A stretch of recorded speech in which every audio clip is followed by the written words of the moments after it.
এটা যে একটা আসক্তি, অ্যাডিকশন, এটা কিন্তু যাদের কারো কোনো আমারও ভুল নেই, কারণ আমি জীবনে স্মোক করেছি।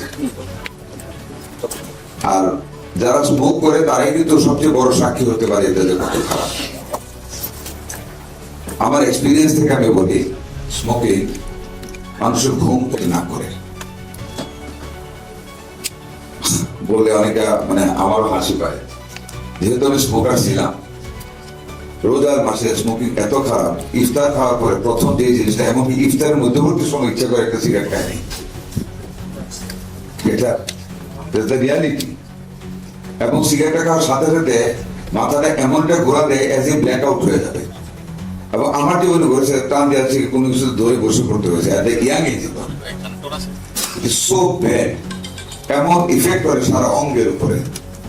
আর এই যে ঢোকার সময় একটা ছবি দেখে আমার সচিব মধ্যের সাথে আলাপ করতেছিলাম, ছবিটা দেখে কতক্ষণ দাঁড়িয়েছিলাম, কি বিপর্যয় চিত্র। গালের মধ্যে যে ক্যান্সার, মাইক্রোটেস, দাম দিয়ে গালে, এটা থেকে আসলে জাতিকে মুক্ত করা। এই যে অনেকগুলি আইন আমাদের দেশে হয়েছে, কিন্তু সত্যিকার ভাবে এই আইনকে প্রতিপালন করার লক্ষ্যে আরো আন্দোলন করতে হবে আমাদের, আরো সংঘবদ্ধ হতে হবে আমাদের শিক্ষিত সমাজকে, আমাদের ডাক্তার মহলে, আমাদের সবার। এটার বিরুদ্ধে সচেতন না হলে সমাজ তো ধ্বংস হয়ে যাবে। এই টোবাকো থেকে কিন্তু এখন নেশাতে চলে গেছে সমাজ।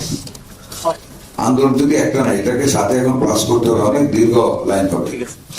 এই যে অ্যারেস্ট করতেছি, আইনের ফাঁকে বের হয়ে যাচ্ছে, আইন আরো কঠিন করা হচ্ছে এখন।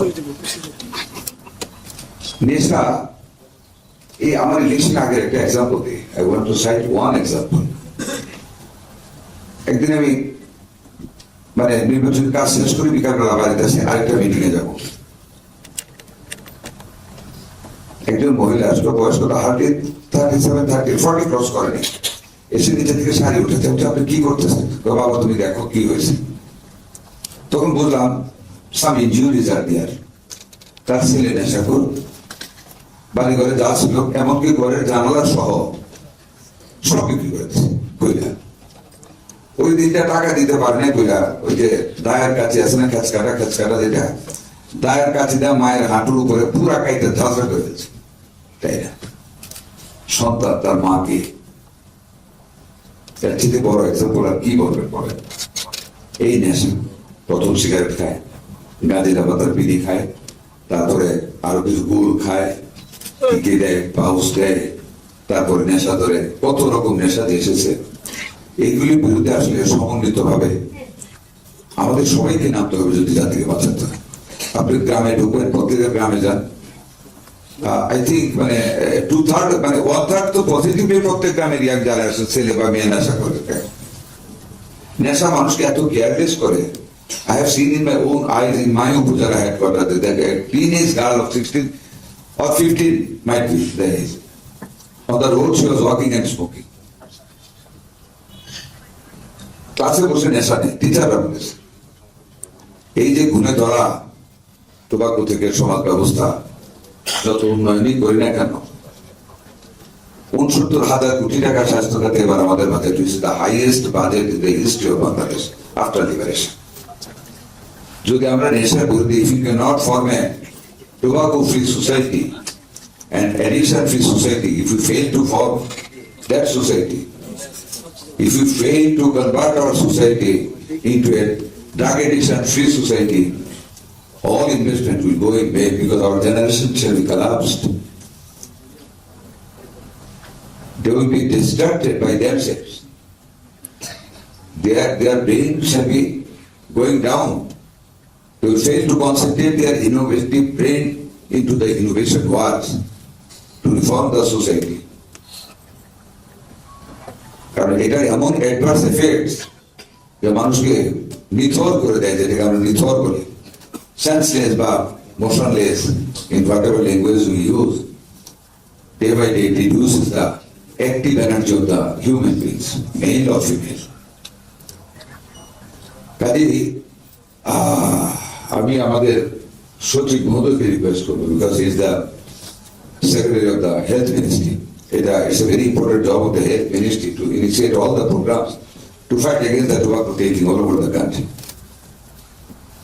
আর মোমেনা মনি তো সে তো মাসাল্লাহ অনেক ভালো ওই ব্যাপারে কাজ করে। ডক্টর তপন এখানে আছেন। আমি মনে করি আমাদের একটা কম্বাইন্ড এফার্ট নেওয়া উচিত ইন নিউ ম্যানার। আমাদের ডিজি হেলথ সাহেব আছেন, mister Jamshed, the representative from who you should take the initiative to fight against the tobacco taking in the country. It will not take money more. We will give you the money. And though we are poor. I think বক্তব্য দরকার আছে, সেমিনারের দরকার আছে। I am very sorry যে আমার একটা খুব জরুরি মিটিং দেখে আমাকে breaking all the protocols I have to go fast and that's why I am going to Arupratan Chowdhury. হ্যাঁ, ফুল নেম অরুপ্রতন চৌধুরী। আমরা নতুন দাদাই ডাকতাম আমাকে, মাই ফার্স্ট ডাক্তার আমার পুরো ফ্যামিলির ডাক্তার। No doubt you are very respectful to all. I sorry, আমি শুধু রতনই বলেছি, পুরাটা বলি না, বিকজ আমরা এটা ডাইকে অভ্যস্ত ছিলাম। থ্যাংক ইউ আমাদের প্রভাতকে ফুল নেমটা দেওয়ার জন্য। আমি নামটা জানতাম, খুব শর্ট করে বলেছেন। যাই হোক, আমার মনে হয় আমাদের নতুন ভাবে এটার বিরুদ্ধে আমাদের জেগে ওঠা উচিত। আমি আরেকটা জিনিস আপনাদেরকে বলবো, if I am not wrong, in the higher class of the society আমার যা মনে হয়, তার যেমন আমাদের সন্তানেরা, আমরা বাপ চাচারা বা দাদাদের, আমরা যে ইস্যুতে আমরা সিগারেট বা তামাক অভ্যস্ত ছিল পরিবারগুলি, ফ্যামিলির সদস্যরা, আমাদের সন্তানদের মধ্যে ইটস ভেরি কম্পারেটিভলি লেস। কারণ আমার সন্তানরা একটু বড় হওয়ার পরে there was a curfew inside the home, cigarette খাওয়া যাবে না। এটা আমার মনে হয় একটু ইনফিরিয়ার বলবো না, সরি ফর মাই লিগাল, একটু দরিদ্র শ্রেণীর মধ্যে, লো ইনকাম আনার গ্রুপের মধ্যে এখন নেশাটা মারাত্মকভাবে বেড়ে গেছে, স্মোকিংটাও বেড়ে গেছে, টিনেজ বয়েজ এন্ড গার্লসদের মধ্যে স্টাইল করে বেড়ে গেছে। কে টেনে বসে সিগারেট আমার ঘরে স্টাইল, ইলেকট্রনিকটা আবার শুরু হয়েছে। এগুলির বিরুদ্ধে আমার মনে হয় for the health ministry we can take a very active initiative, taking some renowned doctors like Orupatun Chaudhary and others who are working on this line. We can form a committee for the better interest of the nation. এটা আমার মনে হয় আমাদের ভালো হবে। মাঝে মাঝে seminar করে, মাঝে মাঝে টিভি চ্যানেলগুলির সাথে আলাপ করে, টক শোতে গিয়ে, হ্যাঁ, অনেক বিজনেসম্যান আছে, এটা আমরা ম্যানেজ ইচ্ছা করলে আমরা আমাদের মিনিস্ট্রি থেকে বলে দিলে ফ্রি অফ কস্ট করবে, স্পন্সর করে। ভালো ভালো ডাক্তার সাহেবরা গিয়ে ওখানে বলে, আমাদের সচিব, ডিজি, আমাদের মিনিস্ট্রি থেকে আমিও গেলাম, আমাদের ইয়াং জেনারেশন থেকে কিছু নেওয়া যায়, তারা ইয়াং, তাদের কথা অনেকে শুনবে। From the World Health Organization somebody, from the UNICEF somebody, from UNEP somebody, যদি আমরা এইভাবে একটা ম্যানেজ করি, it will create a wave over the nation, যে এটা খারাপ, এটার বিরুদ্ধে মানুষ কথা বলতেছে। আমার মনে হয় এই লাইনে আমরা চিন্তা করতে পারি। আজকে যদি আমি অনেকক্ষণ থাকতে পারবো না, but I must give my attention to this sector, to evolve something, to go into the people, to reach the sentiment of the young generation, so that we can create some restrictive speech to them, to avoid their bad habits, to make the life risk out. এটা আমি করবো, আমি order করে গেলাম, আমি আলাপ করবো আমাদের সচিব এবং অন্যান্য সিনিয়র অফিসিয়ালদের সাথে, হাউ উই ক্যান প্রগ্রেস। আমি আবার আপনাদের সবার কাছে ক্ষমা চেয়ে আমার একটা মিটিংয়ের জন্য আমি চলে যেতে হচ্ছে। আল্লাহ আপনাদের সবাইকে দীর্ঘজীবী করুন। বিশেষ করে আমি আবার রোমাঞ্চ অরুপ্রতন চৌধুরী আমার শ্রদ্ধা জানিয়ে